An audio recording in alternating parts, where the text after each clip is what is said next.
هنعمل أسهل وأسرع طريقة للنجريسكو. هنعملها بالفراخ بطريقة بسيطة وطعمها لذيذ جدا. اللي عايز المقادير مكتوبة هتلاقوها على اليوتيوب، اللينك على صفحتي. وفي طاسة على النار فيها زيت هننزل بالفراخ المخلية متقطعة مكعبات بعد ما غسلناها كويس، وعليها معلقة بهارات صغيرة ومعلقة فلفل صغيرة، وعليها معلقة ملح، وعليها معلقة بابريكا صغيرة، وهنشوحهم على النار ونسيبها لحد ما تستوي.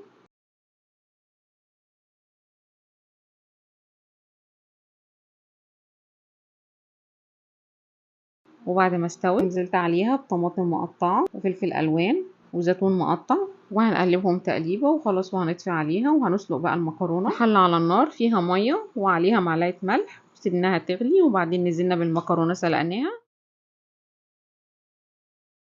وانا سلقتها نص سوا وهتكمل سواها في الفرن.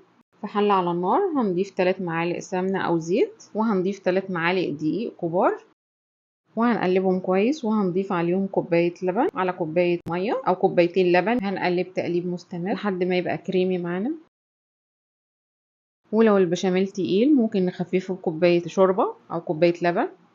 والمكرونة بعد ما اتسلقت ضفنا عليها معلقتين زيت ونزلنا عليهم بالفراخ اللي احنا عملناها، وهنقلبهم كلهم مع بعض كويس.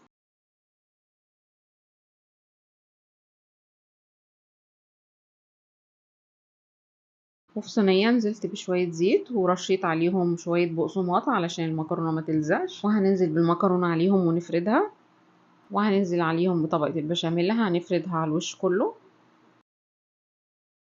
وهنفرد على الوش طبقة موتزاريلا، ودي اختياري اللي حابب تديها لون حلو في الفرن. وهندخلها الفرن لحد ما تستوي. وهنا استوت واخدت لون حلو جدا، وطريقتها سهلة وسريعة وبسيطة وطعمها حلو جدا. اللي عايز المقادير مكتوبة هتلاقوها على اليوتيوب، اللينك على صفحتي.